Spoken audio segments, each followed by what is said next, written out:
दोस्तों देखिए, आज मैं आपको नरेशन का चैप्टर पढ़ाता हूँ। नरेशन में क्या है, नरेशन दो प्रकार होता है, यानी कि एक तो होता है डायरेक्ट स्पीच और इनडायरेक्ट स्पीच।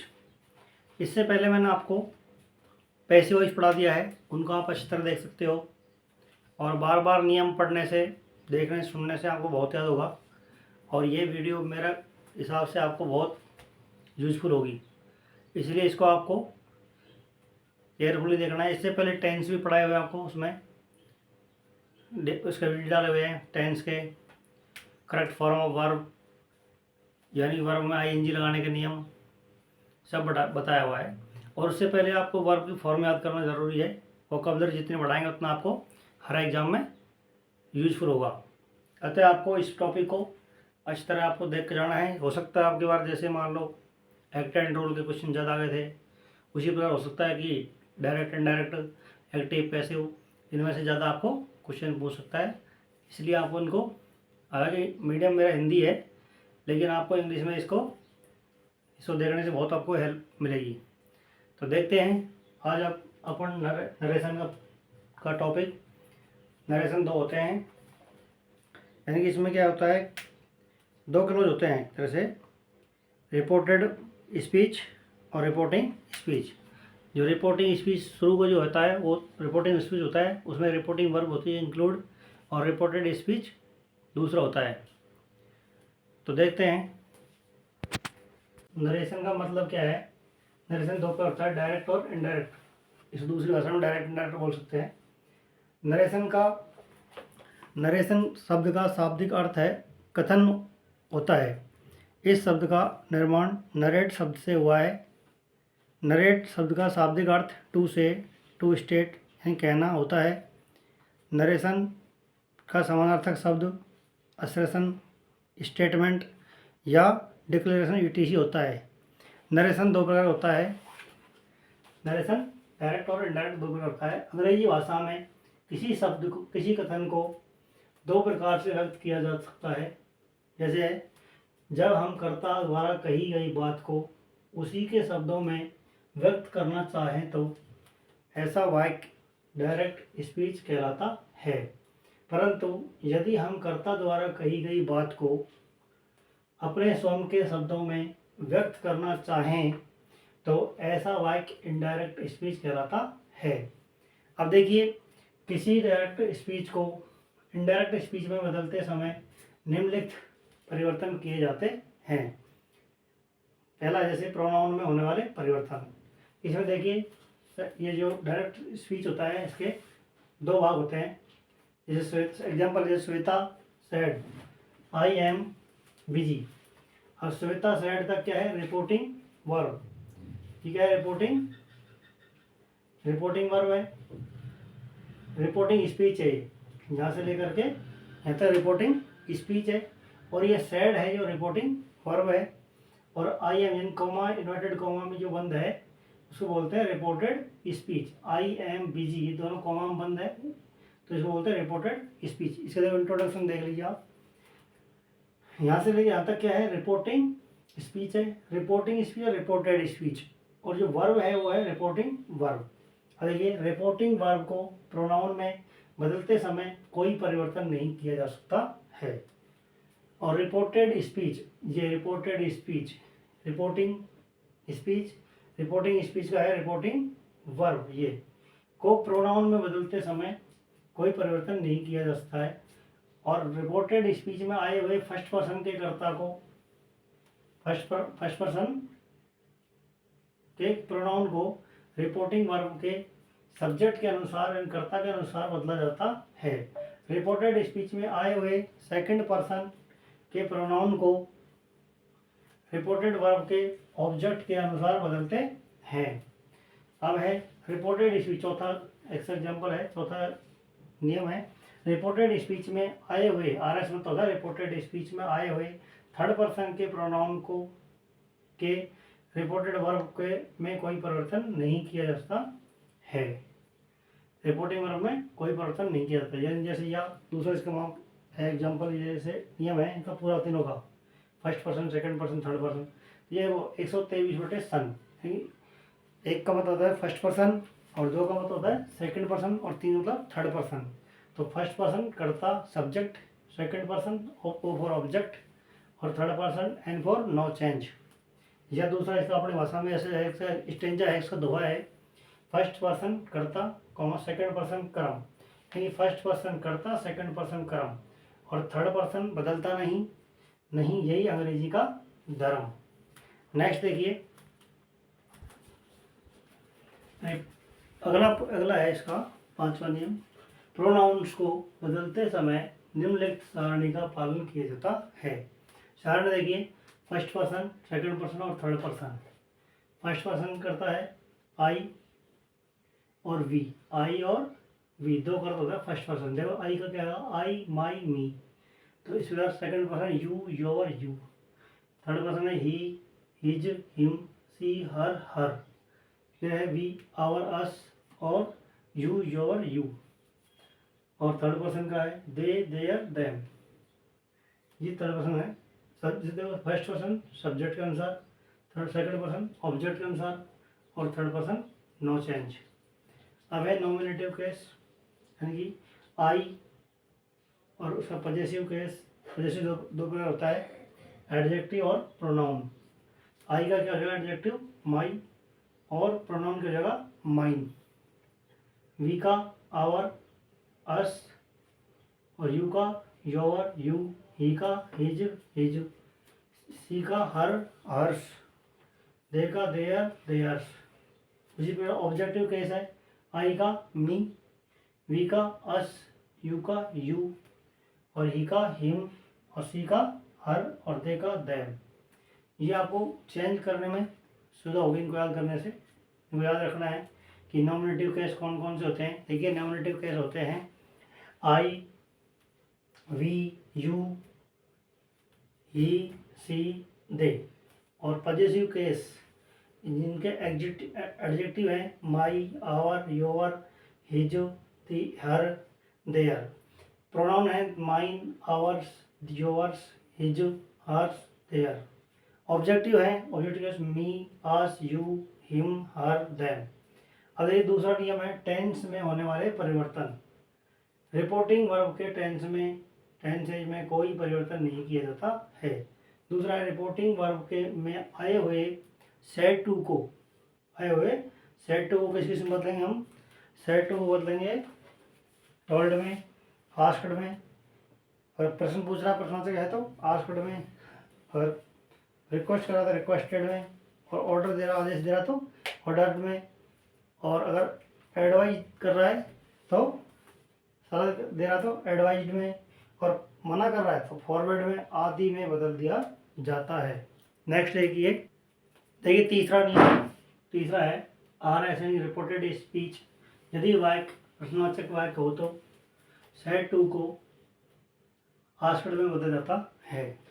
सेड टू बदल जाता है आस्क्ड में। यदि रिपोर्टेड स्पीच साधारण वाक्य हो तो सेड टू को टोल्ड में बदला जाता है, टोल्ड।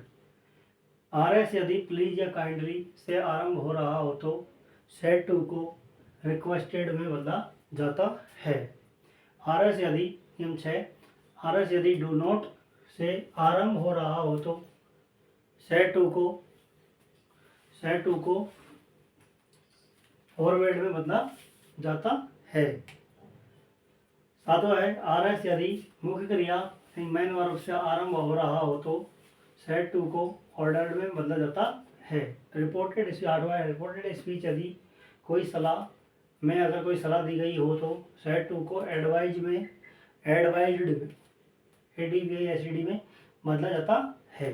रिपोर्टेड स्पीच नवा है, रिपोर्टेड स्पीच में आया हुआ कॉमा तथा इन्वर्टेड कॉमा हटा दिए जाते हैं तथा दोनों वाक्यों को दैट कॉमा इफ अथवा टू से जोड़ दिया जाता है। और ये रिपोर्टेड स्पीच यदि साधारण वाक्य हो तो जोड़क शब्द के रूप में दैट का प्रयोग किया जाता है।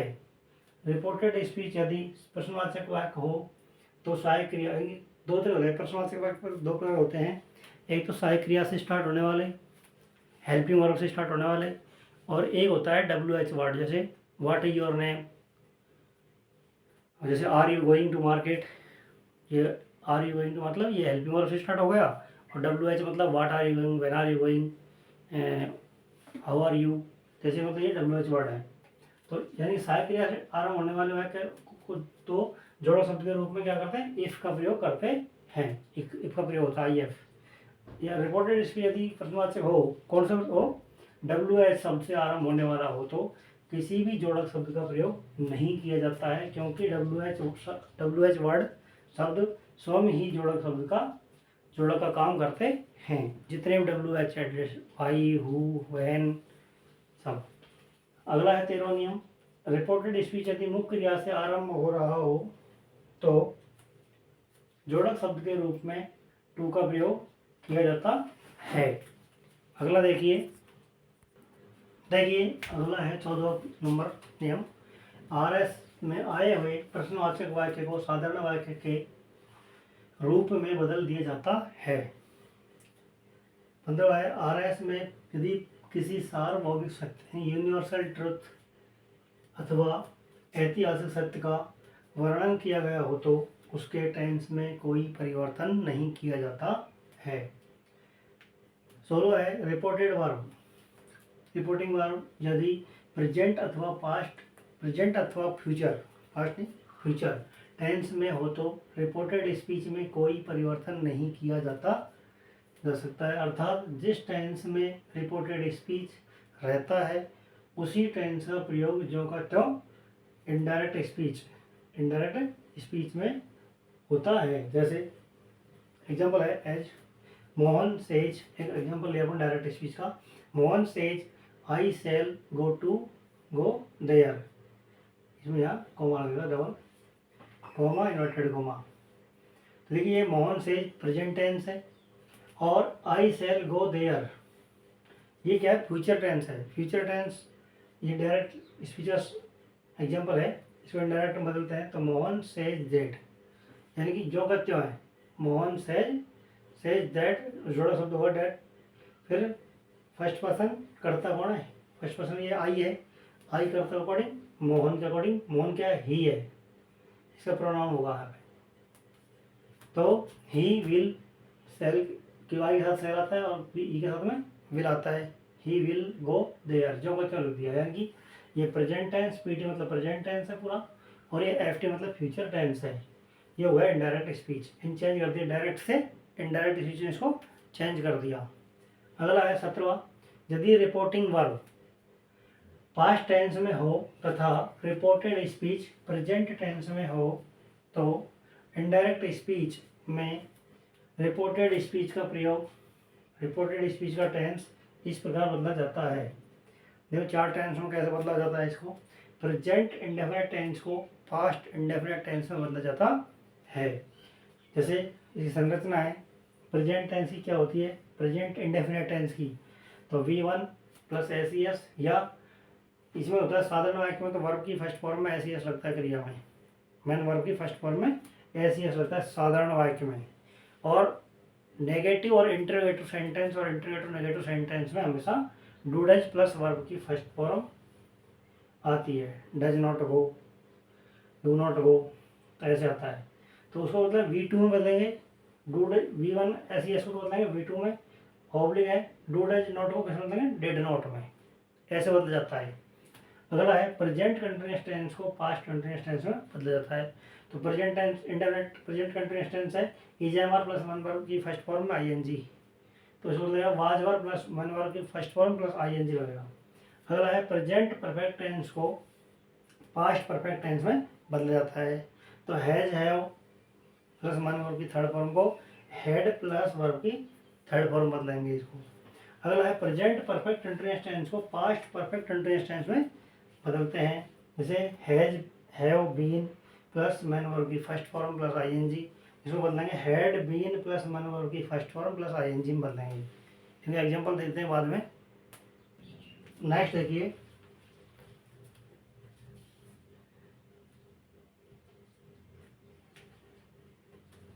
पास्ट इंडेफिनिट टेंस को पास्ट परफेक्ट टेंस में बदल जाता है।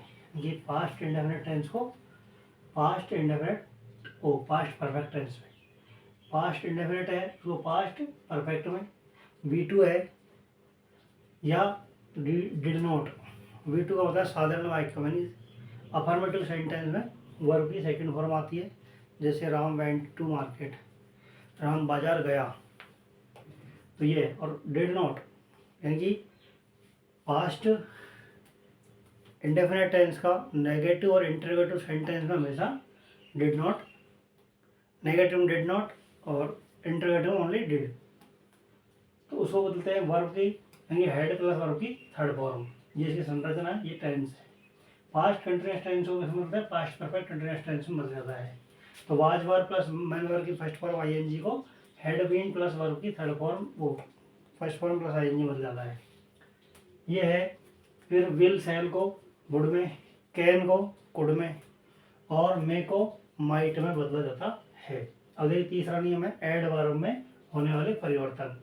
डायरेक्ट स्पीच में आए हुए एड वर्ब को इनडायरेक्ट स्पीच में निम्न प्रकार से बदला जाता है, जैसे दिस को दैट में, थस को सो में, हेयर को देयर में, टुडे को दैट डे में, दीज को दोज में, हैंस को देंस में, नाउ को देन में, टू नाइट को दैट नाइट में। अब द डे बिफोर यस्टरडे को 2 days बिफोर में। अगला है लास्ट वीक या लास्ट ईयर को द प्रीवियस वीक या प्रीवियस ईयर में बदलाता है। यस्टरडे को द प्रीवियस डे में बदलाता है। ए ईयर एगो को द प्रीवियस ईयर में बदलाता है। टुमारो को द नेक्स्ट डे में बदलाता है और द फॉलोइंग डे को द नेक्स्ट डे में बदला जाता है। अगला देखिए, नेक्स्ट देखिए चेंज ऑफ वर्ब, यानी कि डायरेक्ट है ना, डायरेक्ट इनडायरेक्ट। इसमें डायरेक्ट इनडायरेक्ट, जैसे डायरेक्ट में है से और सेज, इसकी वर्ब में कोई भी टेंस हो, सेज डेट, सेज राम जैसे वर्ब है मान लो, तो इसमें वर्ब कोई भी टेंस की हो तो इनडायरेक्ट स्पीच में क्या होता है, टेल आता है। सेज को तो टेल में और सेज को तो टेल्स में, से को टेल में, और दैट लगाकर जोड़ा शब्द यानी कंजक्शन के रूप में डेट जोड़ करके वर्ब में कोई परिवर्तन नहीं होता है। प्रेजेंट टेंस है, जैसे फ्यूचर टेंस है विल सेल हो, डायरेक्ट स्पीच में से हो, विल सेल से हो, तो और वर्ब कोई भी टेंस की हो तो इनडायरेक्ट स्पीच में विल सेल टेल यानी विल टेल और सेल टेल, सही जगह आ जाएगा टेल आ जाएगा यहाँ पे, और दैट फिर वर्ब में कोई चेंज नहीं होगा। इन दोनों में प्रेजेंट और फ्यूचर में कोई चेंज, नो चेंज कोई भी टेंस हो इनमें से, affirmative negative present indefinite continuous ऐसे हो तो कोई दिक्कत नहीं। अब ये डायरेक्ट स्पीच में सैड हो और विल सेल हो तो सैड को इसमें बदलेंगे टॉल्ड में बदलेंगे और दैट लगा करके विल सेल को वुड शुड में बदलेंगे। ये तीसरा है, एक नियम, दो नियम, तीन। अगला है डायरेक्ट में सैड को प्रेजेंट टेंस से हो, is am are has have do does can right, इनको किस में बदलेंगे, इनडायरेक्ट स्पीच में बदलेंगे तो सैड को टॉल्ड में बदलेंगे, फिर दैट जोड़ेंगे, फिर पास्ट में बदलेंगे उनको, तो इज को वाज में बदलेंगे, आर को वर्ब में, एम को वाज में और हैज हैव को हेड में, डू डज को डेड में और कैन को कुड में और राइट को रोट में। अगला है डायरेक्ट स्पीच, यानी सैड को और वाज वर्ब हो तो सैड को टोल्ड में और दैट लगा कर वाज अथवा वर्ब को हटा दो और वहीं हैड बीन लगा दो, वर्ब में अन्य कोई चेंज नहीं होगा। यानी कि वाज वर्ब को हटा दो बिल्कुल भी और हेड बीन लगा दो बस, और वर्ब में कोई भी चेंज नहीं होगा, यूँ आ जाएगी वर्ब, ये बता रहा है वर्ब में नो चेंज। डायरेक्ट स्पीच जैसे सैड को अंदर पास्ट टेंस जैसे प्लेड कुकड हो, पास्ट इंडेफिनिट टेंस हो जैसे कुकड सेकंड फॉर्म प्लेड, तो टोल्ड बदल करके टोल्ड डेट, तो अंदर हेड प्लस वर्ब की third form head went, head gone, went नहीं वेंट सेकंड फॉर्म है, हेड गॉन, हेड कट, ये आदि फॉर्म हैड प्लेड, जैसे हैड कुकड ये आते हैं। अभी का अपवाद है, देखिए यदि डायरेक्ट में निम्न शब्द हो तो अंदर के वर्ब में कोई परिवर्तन नहीं होगा। कौन कौन से हो? मस्ट हो, हैड हो, कुड हो, वुड हो, शुड हो अथवा माइट। ये होने पर हम इसमें अंदर में कोई परिवर्तन, अंदर के वर्ब में कोई परिवर्तन नहीं करते हैं। अब देखिए कुछ अपन नियम देख लेते हैं इसमें। नेक्स्ट देखिए इसका एग्जाम्पल है इसमें। उदाहरण जैसे साधारण वाक्य अफर्मेटिव सेंटेंस कैसे बनते हैं, देखिए डायरेक्ट स्पीच का एग्जाम्पल है। Direct, she said to me, उसने मुझसे कहा you can take my book, यानी कि उसने मुझसे कहा कि तुम मेरी किताब ले सकते हो, you can take. Indirect speech में मतलब इसको देखिए, ही सेड को टोल्ड में, टू मी को सेड टू को टोल्ड में और मी को मी में आया। दैट जोड़ा शब्द अफर्मेटिव सेंटेंस है। यू को आई और वी, यू सेकंड पर्सन करम, मी के अकॉर्डिंग। देखिए सेकंड पर्सन है यू, सेकंड पर्सन है इसलिए करम। ये देखो सब्जेक्ट क्या है, ही सब्जेक्ट है, ही क्या है सब्जेक्ट है और मी क्या है ऑब्जेक्ट है। तो फर्स्ट पर्सन अगर यहाँ होता आई और वी होता है, यहाँ पे आई और वी, तो इसके अकॉर्डिंग चेंज होता है यहाँ पे सब्जेक्ट के अकॉर्डिंग। और ये सेकंड पर्सन यू है तो यू के अकॉर्डिंग ऑब्जेक्ट बदलता है। फर्स्ट पर्सन करता, सेकंड पर्सन कर्म, थर्ड पर्सन बदलता है एनर्जी का धर्म। तो सेकंड पर्सन कर्म आ गया, आई का, मी का आई हो गया, कैन का कुड हो गया, टेक और माई का हिज। मी का क्या होगा, माई का हिज हो गया यहाँ पे, क्योंकि सेकंड पर्सन आई और मी फर्स्ट पर्सन है तो फर्स्ट पर्सन कर्ता का अकॉर्डिंग करता है, ही का, माई का रूप हिज में आता है, हिज बुक, एस यानी Y.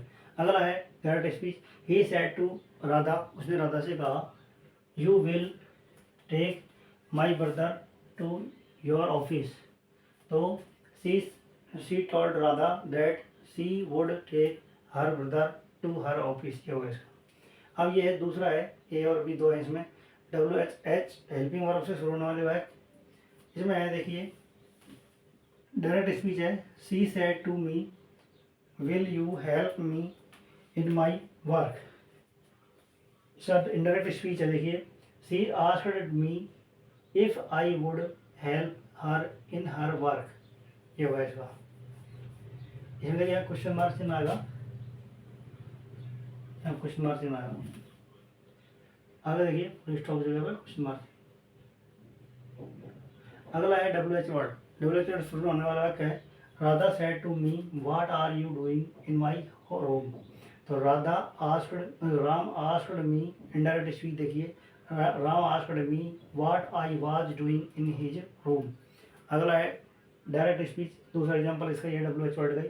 C he said to me why are you beating my brother in your class. इसका हो गया ही आस्क्ड मी, वाई का W H word, why why जोड़ा शब्द होगा, कंजक्शन ये होगा, why I was beating his brother in my class. अब यह है थर्ड है, देखिए प्लीज या काइंडली से शुरू होने वाले वाक्य। तो मुकेश, डायरेक्ट स्पीच है, डायरेक्ट है, Mukesh said to me please give me your pen. तो Mukesh requested me to give him, उसके लिए टू गिव हिम। देखिए इसमें क्या है, प्लीज का मी टू गिव आ गया, मी का फर्स्ट पर्सन सेकंड पर्सन है, फर्स्ट पर्सन आई और आई भी है ना, तो फर्स्ट पर्सन मुकेश तो हिम आ गया। अगर यहाँ फर्स्ट पर्सन होता तो मी के अकॉर्डिंग चेंज होता, तो यू मी है तो मुकेश के अकॉर्डिंग हिम आएगा। योर पेन, तो योर वो फर्स्ट पर्सन नहीं है सेकंड पर्सन है तो मी आ जाएगा योर की जगह, मी का रूप आई का रूप आ जाएगा माई पेन। नेक्स्ट एग्जाम्पल देखिए, तो नेक्स्ट एग्जाम्पल देखिए जैसे है direct speech, she said to the teacher kindly allow me to go my house. इसका इनडायरेक्ट स्पीच है, she requested to the teacher, she requested the teacher to allow her to go her house. यानी कि kindly की जगह क्या जाएगा, requested बदल जाएगा, बाकी टू लगा के पूरा सेंटेंस ये को लिख दिएगा, मी की जगह पर हर आ जाएगा, माई की जगह पे हर आ जाएगा। अगर ये RS रिपोर्टेड स्पीच बाय यानी कि डू नॉट से शुरू होने पर, ये इसका एग्जांपल है, she said to me do not disturb me. तो सी फॉरवर्ड मतलब मना करना, ये देखिए रिपोर्टेड वर्ब है, ये रिपोर्टेड वर्ब है पूरा, ये रिपोर्टेड स्पीच है।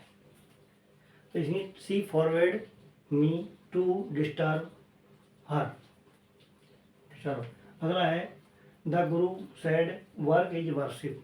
ये है यूनिवर्सल ट्रूथ, यानी सार्वभौमिक सत्य है। अगला वाक्य इसका है, तो the Guru said that work is worship, है कि जो कहते हो गया, कोई सेंटेंस मतलब work is worship, work is worship बस। अगला है she said let us work for the nation. ये भी अलग देखिए, ये भी इसके लिए है, प्रोपोज सजेशन, सुझाव देने के लिए है। तो सी ही प्रोपोज्ड या सजेस्टेड दैट वी या they should work for the nation. अगला है शुड आ जाने वाले वाक्य, the teacher said to him you should get up early in the morning. The teacher said to him you should get up early in the morning. The teacher advised him that he should get up early in the morning. ये कुछ हो गया है। अगला है imperative sentence, the teacher said to me go to your house and bring my book. ये teacher मंगवा रहा है कि स्टूडेंट बोल रहा है तुम जाओ और मेरी किताब लेके आओ। तो द टीचर ऑर्डर्ड है कि गो टू, कंपरेटिव मतलब इंपरेटिव मतलब आज्ञा दे रहा है, तो एडवाइज मतलब ऑर्डर दे रहा है teacher. The teacher advised me to go to my house and bring his book. His मतलब टीचर की किताब लाने के लिए बोल रहा है और मेरे घर जाने के लिए बोल रहा है। तो देखिए इसमें योर जगह पे माई हाउस हो गया और ब्रिंग माई बुक की जगह पे आ गया हिज बुक, यानी क्या है फर्स्ट पर्सन करता है तो कर्म का अनुसार आएगा द टीचर, तो द टीचर ले आएगा हिज बुक, ऐसा है। अब वाला है the teacher said to me sit down and learn your lesson. तो द टीचर मतलब the teacher ordered me to sit down and learn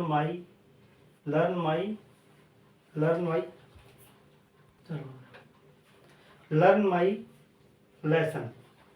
देखिए ये आपको बहुत मेहनत से ये बनाया है और इसमें बहुत मेहनत लगी है। अगर ये वीडियो आपको पसंद आया हो तो लाइक शेयर और सब्सक्राइब कीजिए। ये सभी एग्ज़ाम के लिए महत्वपूर्ण है, CGSS, ASI LDC exam, CPSI, CGL, जो भी एग्ज़ाम देंगे आप उसके लिए, हर क्लास के लिए ये इम्पोर्टेंट है। 8th क्लास लो, 10th लो, कोई भी और भी एग्ज़ाम की तैयारी करने के लिए आपको बहुत CPO के लिए बहुत महत्वपूर्ण होगा।